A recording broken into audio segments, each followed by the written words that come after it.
So welcome to the 2021 Summer Games Softball Athlete and Family Webinar, pre-competition webinar for the athletes and the families.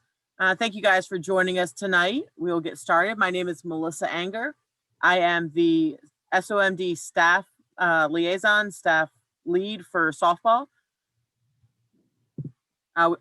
We also have Steve Bennett. He's going to be monitoring the chat. So if you have any questions, you can go ahead and enter them into the chat, and he will be watching that the whole time and answer any questions or stop me if there's anything that he feels that the whole group should hear. So a few things that we're going to go over tonight. We're going to see the competition schedule, the different venue mats, and talk about some of the competition format. So first thing, we are now in phase 2A of Special Olympics Return to Activities Protocol. What this means is we just upped the number of participants, the group size, from 50, which is in phase 2, to the 2A, which is 500 or less, depending on the venue. There's still no direct contact. Social distancing is still in effect, and masks are required by all, just like the other phases. So nothing has changed with that. The only thing that changed is the group size. We still have to do the pre-screening, the health screening, it's not the acknowledgement of risk, it's the CDW, also still needs to be there, fill out the log. Everything is still the same except the group size.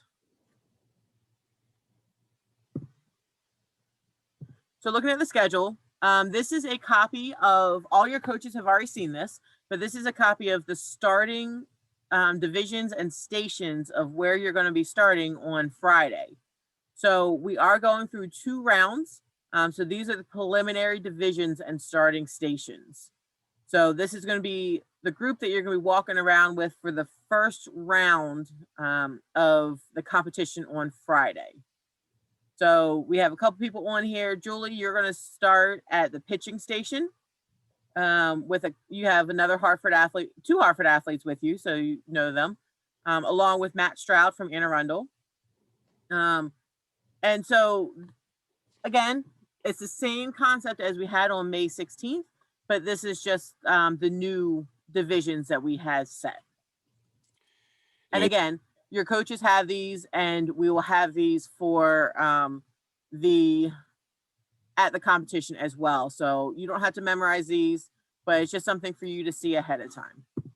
And as Melissa said, that's just for the preliminary rounds. You may be in a different group for the final rounds and maybe starting on a different first station as well. So just be ready.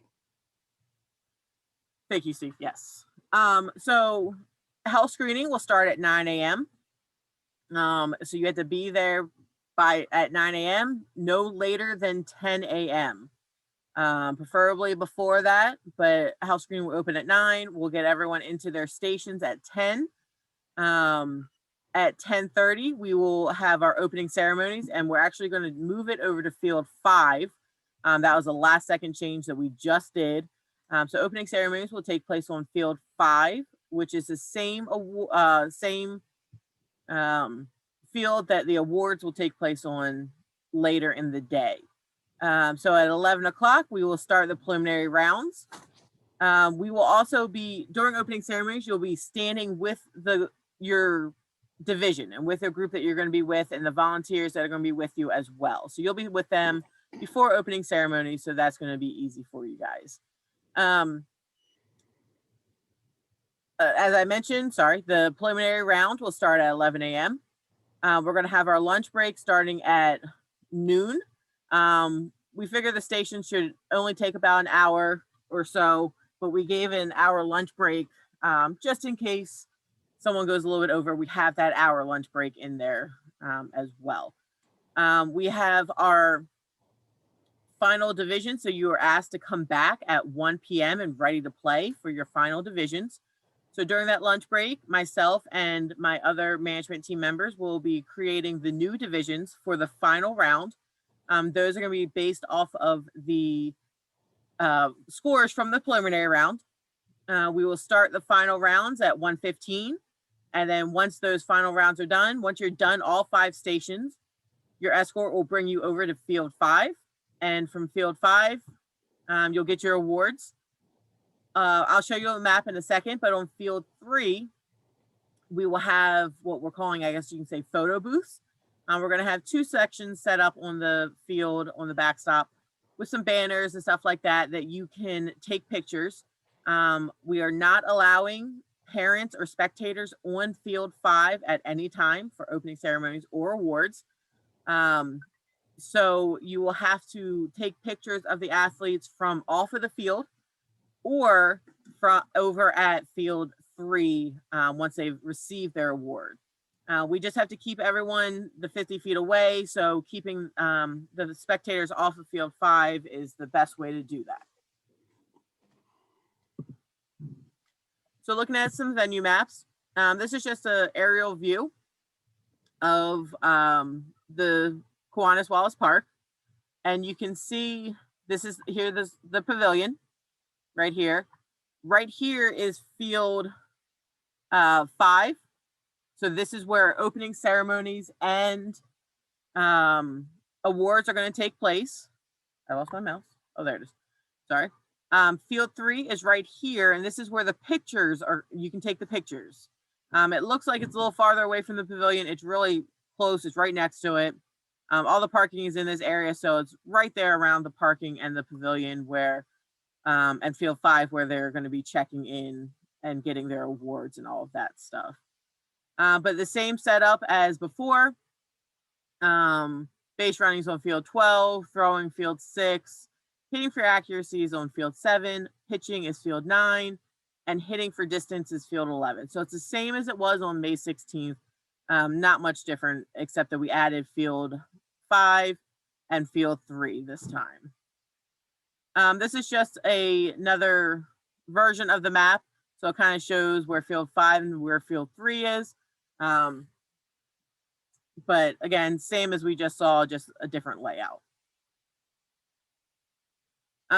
Again, same thing, but this time we have the spectator viewing areas where they will be, where we ask you guys to stand. So it's going to be about the same areas. I know it's hard and you want to be with your athletes during the event, but once they get health screened in the preliminary rounds, you had to stay at least 50 feet away from them at all times to keep the numbers down and with the health screenings and all of that with COVID. So we ask that you stay, please do not walk from station to station with the athletes in their groups. Please stay behind them at least 50 feet and stay in the designated areas, for viewing. Any questions so far before I move on? I know I'm going through this kind of quickly. All right. Nope. Okay. So health screening, as I mentioned, will start at 9 a.m. You must be there by 9:45 a.m. Athletes and coaches must pass the health screening to participate, same as it is in every practice, training, how it was on May 16th. So that hasn't changed. Just like what I just mentioned, once the athletes and coaches go through health screening, they will have no interaction with the family or spectator until after the preliminary rounds.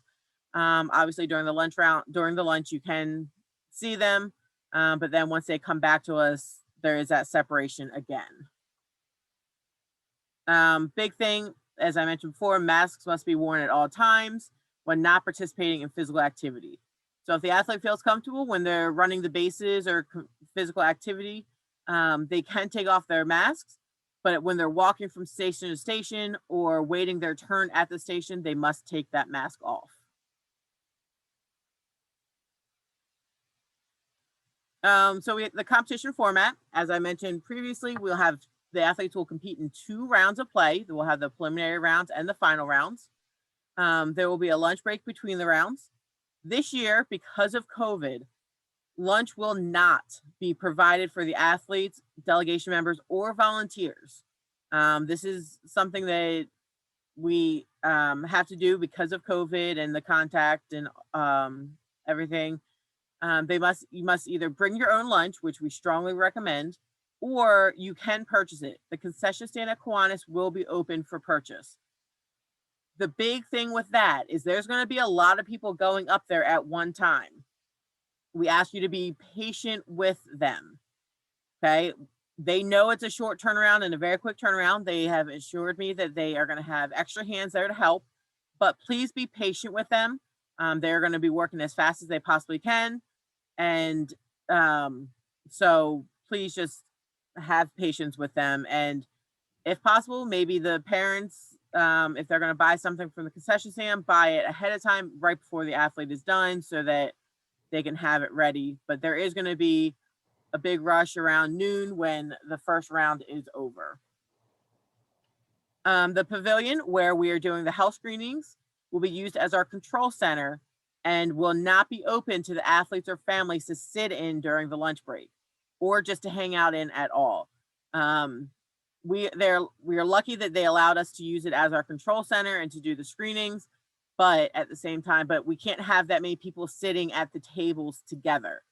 So unfortunately, the pavilion is off limits, but you are allowed to bring a pop-up tent and shade, obviously, for chairs to sit in during the lunch break, or you can sit in your car, whatever is easier for you. Tents, that you can bring a pop-up tent if you have it, and they can be placed in any of the grass areas. If you bring a tent, it cannot be staked into the ground. We want to be cautious that nothing gets staked into the irrigation system and damage anything at Kiwanis. So if you bring a tent, you cannot stake it into the ground. If an athlete goes off-site for lunch, which obviously, as I mentioned, we do not recommend, they must be back by 1 p.m. no later. If they're late, there's a chance that they might not be able to participate. So please don't risk that chance of them being late. Make sure they're back by 1 p.m. at the latest, preferably earlier, ready to go. Hey, Melissa, As mentioned before, we will redivision the athletes after the preliminary rounds for the final rounds. And like I said, we'll be using the preliminary round scores to make those. Once the divisions are set, they are final and can't be changed. You can't want to be with someone else from your county. There's a chance you might not be with anyone from your county. Unfortunately, that's just how it's going to have to be. Like I said, it's all based off of scores, not anything else. We will have one umpire overseeing each station. I know on May 16th, we had the umpires walking around with the athletes. This time we're having them stationary at one of the stations so that we can, ensure that the scoring is being consistently done throughout the entire event. Each station will have its own set of volunteers as well that will be there the whole day, and they will know how to do everything with that station to help the athletes out and ensure that it's being done properly. Each group of stations will have a scorekeeper and an escort moving around from station to station with them. So they won't just be walking around by themselves. They will have an escort and a scorekeeper with them. So 2 volunteers walking around per group. So that'll be good to have. They'll help the athletes go to the correct station. One of the things I'd like to also add in there, as Melissa mentioned about the tents can't be staked into the ground. Obviously we look for the safety of everyone at all of our events, but just be aware that if we get some wind gusts and since we're unable to stake the tents, if we ask anyone to remove or take down the tents, just be compliant with that request. Again, looking for the safety of everyone involved. Just wanted to make that mention. We've had some challenges in the past at other events. So just want to make that statement as well. Yes, thank you. And the only reason we would ask to take it down is for the safety. It's not to single anyone out. If we ask one person to take down, they're all most likely going to be taken down. So yeah, just kind of work with us there because it is for the safety of everyone involved. Okay, so awards. As I mentioned, awards will be on field 5. The athletes will be placed on one of the baselines, either the first or third baseline. In the order they will be announced. The awards unfortunately aren't going to be placed on the athletes like they have in the past due to the COVID protocols with the direct contact and the social distancing. So what we're going to do is we're going to have our law enforcement with trays, the awards trays, and the officers are going to push the tray as far out in front of them as they possibly can, and the athlete will take the correct award off of the tray, and they can put it around their own neck if they wish to. Once they're done and their whole division has been called and they've been dismissed, they're done for the day. As I mentioned, on field 3, there will be spots where you can, the parents can then go with the athletes to take pictures. The athletes, it can only be one athlete at a time because of social distancing. So unfortunately, we can't take team pictures or anything like that. It has to be one athlete at a time. And we ask that you just be courteous to everyone involved. Yes, we're going to have 2 stations set up, but please don't sit there and take 50, 100 pictures if there's other people waiting. Take a couple pictures, make sure you get a good one, and then you can head home. We do ask that when they're waiting for the pictures and the whole time that everyone stays socially distanced. We will have 1 or 2 SOMD staff members there to help with that, but if you can help with that, that would be greatly appreciated. So we have the event guide as we have in the past. The event guide is available on the coach resource page. We have a coach resource page specifically for summer games.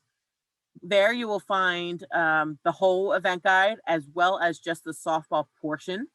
And both those are also found on the softball coach resource page as well.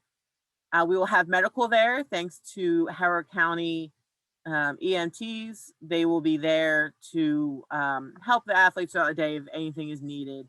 But remember, bring your own sunscreen. Even if it's cloudy and there's no sun, you can still get burned. I get burned all the time.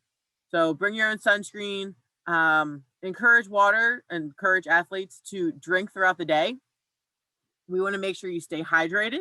We know you haven't been in too many competitions, so make sure that you are drinking consistently throughout the day. There will be no communal water sources, so we ask the athletes to bring their own water. If there is a need, we will have a few water bottles as well, but we ask that the athletes bring their own if possible. Weather, we know you guys have been looking at the weather, and believe me, so have we. I have been in constant contact with the staff at Kiwanis Wallace Park, and they have assured me that they are going to do everything in their powers to make sure that we can have this event. They're amazing, and we love that they're such huge supporters of Special Olympics Maryland and our athletes. They want to make sure you guys are having this event just as much as we want you to have it. As long as there's not a torrential downpour, they're going to make sure that we can have this event to the best we can. So please just kind of keep an eye out for an email from your coach. We will try to make a decision as early as possible if something has to cancel, but we're really hoping and doing everything we can to make sure that doesn't happen.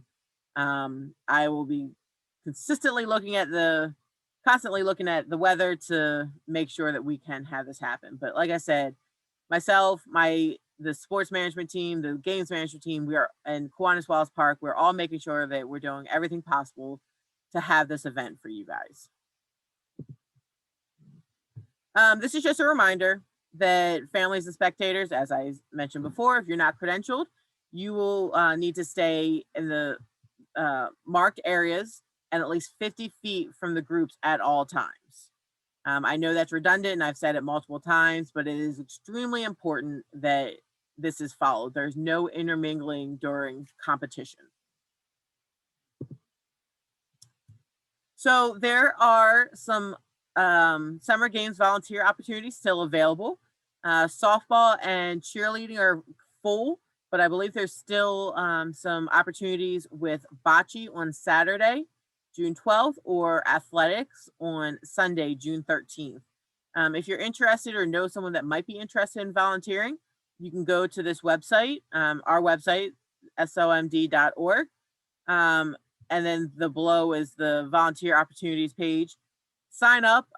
Send this link to anyone that you think would be willing to or wanting to come out and volunteer. It's a great time. I was a volunteer before I joined the staff. But obviously volunteers are what makes our events happen, and we want to make sure that every athlete has the opportunity to compete. So having as many volunteers as possible is the best thing we can do. One thing, since we're not having, the typical dance and opening ceremonies like we typically have at summer games, on Thursday, June 10th at 7 o'clock, we have the Justin and Jim Sports Show. So this is a bi-weekly interactive talk show with two of our athletes, sometimes three with RJ. This is going to be a special Summer Games edition, and we're really looking forward to them talking to some competitors and talking, just looking forward to seeing what they do. I think they have a couple special guests from Towson on it, if I'm not mistaken. But this is the link to join. Saturday, June 12th, we are going to have our virtual dance party. Again, this is not a bi-weekly sports talk show, but the dance is just something we have DJs. We have some of our athletes are DJs and have been doing this every Saturday night. This Saturday night is the Summer Games Victory Dance Party. If you'd like to join, please sign up. It's a great time. They're all themed. I've been on a few of them, and the athletes and everyone has an amazing time. And it's just dancing for an hour and a half. So you get to see all your friends and stuff from around the state. It's a really good time. And with that, I will open it up to any questions. I know I went through all this information pretty quickly, but I don't want to take up too much of your time tonight if I didn't have to. Are there any questions that I can answer that you guys might specifically have about the event on Friday? I haven't seen any at this point in the chat. Okay, if you have a question, just unmute yourself and don't be shy.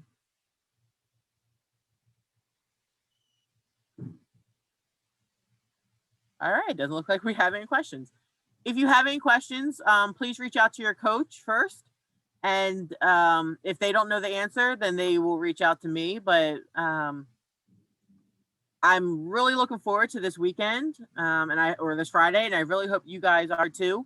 I'm rain or shine, I'm excited. I think it's gonna be a great time, held by all. I was so excited about May 14th. It went amazing, and I cannot wait until Summer Games. I know it's not the same, and I know everyone wants to play games, but I think doing these high-level skills competitions, we're one of the only programs, Steve, correct me if I'm wrong, in the world doing these stations that we created.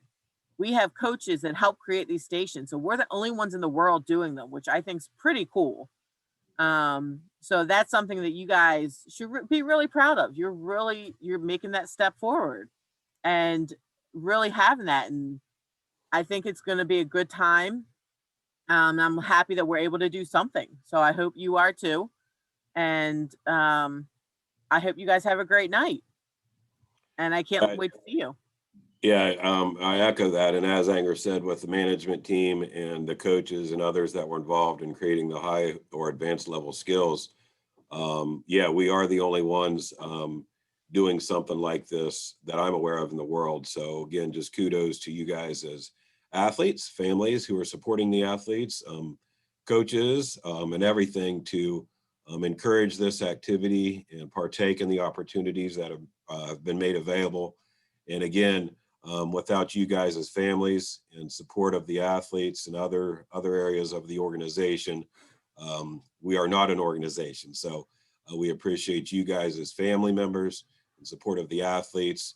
And again, we just appreciate the involvement. And as Anger said, I'm excited to see everyone again. It was great to see everybody earlier at the qualifying event. And just congrats to the athletes and the coaches and families. Yes, thank you. And thank you guys. I hope you have a great night.